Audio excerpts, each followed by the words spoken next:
Hello दोस्तों, कैसे हैं आप लोग। स्वागत है हमारे YouTube channel reading by future में। तो दोस्तों, आज हम परिमेय संख्या और अपरिमेय संख्या की पहचान बता रहे हैं। पहचानने की तरीका, परिमेय संख्या किसे कहते हैं और परिमेय संख्या किसे कहते हैं। एग्जाम्पल दिया रहेगा ऑब्जेक्टिव में, बोर्ड एग्जाम में, तो उसको कैसे पहचानेंगे। ठीक है बच्चों, शुरुआत करते हैं वीडियो को। तो पहले समझिए परिमेय संख्या होता है क्या। वैसी संख्या जिसे p बटा q के रूप में, यानी जो संख्या को हम बटा के रूप में लिख देंगे तब वो होगा परिमेय संख्या। और जो संख्या को बटा के रूप में नहीं लिख पाएंगे तब वो क्या हो जाएगा, वो परिमेय संख्या। ठीक है बच्चों, और इतना भी एक बात और याद रखना है कि जो संख्या रूट में रहेगा और रूट से बाहर नहीं निकलेगा वो होगा वो परिमेय संख्या। और जो संख्या रूट में भी रहेगा, अगर वो रूट से बाहर निकल गया तब वो हो जाएगा परिमेय संख्या। एक और मंत्र हम यहाँ लिखे हुए हैं, बोर्ड पे दिख रहा है बच्चों सबको। यह मंत्र देखिए क्या लिखे हैं, परिमेय संख्या और वो परिमेय संख्या का योग, अंतर, गुणनफल और भागफल, ये सब मिलता है परिमेय संख्या और परिमेय संख्या। योग, योग मतलब जोड़ते हैं, जैसे एग्जाम्पल हम दिया हुआ है। अंतर, अंतर मतलब घटाते हैं, एग्जाम्पल सब दिए हुए हैं। तो उस सबको जोड़ते हैं या घटाते हैं तब जो नया संख्या बनता है वो कौन सा संख्या बनता है, वो परिमेय संख्या बनता है। एग्जाम्पल सब दिया हुआ है, हर एक एग्जाम्पल, एक एक एग्जाम्पल, हर तरह क्वेश्चन दिया हुआ। इस सारे एग्जाम्पल को अच्छी तरह देख ले। अगर इसको देख लिया आपने अच्छी तरह तो परिमेय और अपरिमेय संख्या में कभी भी किसी तरह प्रॉब्लम नहीं आएगा। तो चलिए शानदार वीडियो को शानदार तरीके से शुरुआत करते हैं। पहला संख्या क्या है, पाई दिया हुआ है। क्या दिया बच्चों, पाई। तो पाई क्या होता है, पाई वो परिमेय संख्या होता है। क्या होता है बच्चों, वो परिमेय संख्या। याद रखना हमेशा, क्या कि पाई का मान अभी तक फिक्स नहीं हुआ है, निकलते आ रहा। लेकिन हम लोग सवाल जब बनाए होंगे, जब पढ़ते होंगे आप लोग या 9 में सवाल बनाए होंगे, तो पाई का कुछ मान बुक में दिया रहता था और वो मान रख के हम सवाल बनाते थे। जैसे कि 22/100 डिग्री में लेते हैं तो 180 डिग्री, यही पाई का मान होता है। दशमलव में लेते हैं 3.14, ये सब किसका मान होता है, पाई का मान होता है। तो पाई का जितना वैल्यू होता है वो सब क्या होता है बच्चों, परिमेय संख्या होता है। क्या होता है बच्चों, परिमेय संख्या होता है। पाई का वैल्यू क्या होता है, परिमेय संख्या होता है। और पाई क्या होता है, वो परिमेय संख्या होता है। अगला एग्जांपल देखते हैं, क्या दिया, 3.332222।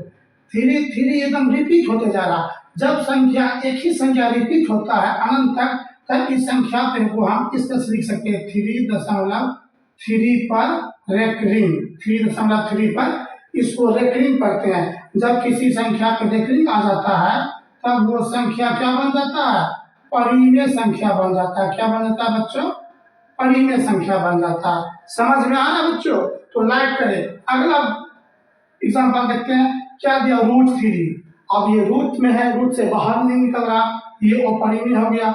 और विदाउट रूट है, ये रूट पे नहीं हुआ, ये परिमेय हुआ। तो अपरिमेय संख्या और परिमेय संख्या योग, योग मतलब क्या था, जोड़। जोड़ने पर जो नया संख्या बना तो नया संख्या क्या होता है बच्चों, वो परिमेय संख्या होता है। क्या होता है, वो परिमेय संख्या होता है। हमने यहाँ बता चुका है, परिमेय संख्या और परिमेय संख्या का योग क्या होता है, वो परिमेय संख्या होता है। उसी तरह अंतर है, ये हो गया अपरिमेय संख्या और ये हो गया परिमेय संख्या। इसका अंतर से भी नया जो संख्या बन रहा है, इस संख्या क्या होगा, वो परिमेय संख्या होगा। ठीक है बच्चों, आप फिर अगला भी एग्जाम्पल देखते हैं। ये क्या है, परिमेय संख्या और ये होगा वो परिमेय संख्या। बीच में कुछ चिन्ह है, इसका मतलब कौन सी चिन्ह है, गुणांक चिन्ह है। तो परिमेय संख्या और परिमेय संख्या गुणनफल से जो नया संख्या बनता है वो भी क्या होता है बच्चों, वो परिमेय संख्या होता है। यहाँ लिख चुके हैं, गुणनफल से भी क्या बनता है, वो परिमेय संख्या। और भागफल से भी, बट्टा रूप में है ना, ये भले ही परिमेय है और ये परिमेय है, लेकिन भाग के रूप में है ना, बट्टा मतलब भाग होता है। तब इससे जो नया संख्या ये बना, ये क्या बना, वो परिमेय संख्या बना। ठीक है बच्चों, थोड़ा सा कंफ्यूज नहीं होना है। ठीक है बच्चों, अगला देखते हैं, ये क्या है, √3, ये तो आपस में कर देंगे। कितना सकता बच्चों, एक बार में कट गया। अब ये तो कट गया, तो ये कट के तो एक आया, तो एक के नीचे तो एक छुपा रहता है, इसमें तो रूट नहीं है, इसीलिए कौन संख्या आ गया बच्चों, ये हो गया आपको परिमेय संख्या आ गया। क्या आ गया बच्चों, ये परिमेय संख्या आ गया। अगला देख लेते एग्जाम्पल, और अगला एग्जाम्पल ये है, रूट अंदर 16 रूट अंदर 25, तो 16 रूट से निकलेगा, क्या लिख सकते हैं इसको 4 गुना 4, 25 को लिख सकते हैं हम 5 गुना 5। ठीक है बच्चों, एक 4 रूट से बाहर निकल गया और एक 5 रूट से बाहर निकल गया, तो 4/5 तो सीधा आपको p बटा q के रूप में दिख रहा, तो ये कौन सी संख्या हो जाएगा बच्चों, ये हो जाएगा आपको परिमेय संख्या। क्या हो जाएगा, परिमेय संख्या हो जाएगा। अब अगला क्या, रूट अंदर 18, तो पहले 18 को हम तोड़ेंगे, 18 लिख सकते हैं 2 गुना 3 गुना 3, ये 3 तो बाहर निकला, एक जोड़ा रूट के अंदर जब एक जोड़ा होता है तब एक बाहर निकल जाता है, और रूट के अंदर बच गया 2। अब एक संख्या वो रूट के अंदर बच गया, तो इससे नया संख्या बना, ये कौन सा संख्या बन गया बच्चों, ओ परिमेय संख्या बन गया। क्या बन गया, ओ परिमेय संख्या। अब अगला देखिए दशमलव वाला क्वेश्चन, दशमलव वाला जितना भी क्वेश्चन आएगा फिक्स दशमलव इसे दिया रहेगा, चाहे 2.5 हो, चाहे 8.6 हो, या कोई भी क्वेश्चन है वो सारा का सारा परिमेय संख्या आता है।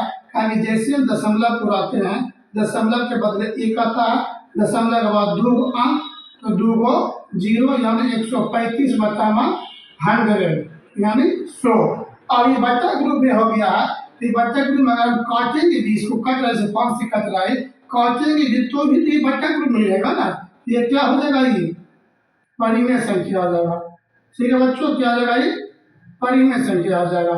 अब ये सवाल देख लेते हैं, इसी तरह अनंत तक जा रहा है, इसमें भी अनंत तक जा रहा है, लेकिन इसमें एक ही संख्या बार बार रिपीट हो रहा था, तब तो हम इसकी रेटिंग दे दिए। ठीक है, तब ये हो गया परिमेय संख्या, लेकिन इसमें रिपीट नहीं हो रहा है। यहाँ देख रहे हैं 1 के बाद 2 है, फिर 1 है, तो फिर 2 को 2 है, फिर 1 है, फिर 3 को 2 है, ये रिपीट नहीं होगा। जब संख्या रिपीट ना होकर अनंत तक जाता है तब वो संख्या क्या होता है बच्चों, वो परिमेय संख्या होता है। समझ में आया बच्चों, समझ में आ रहा है ना।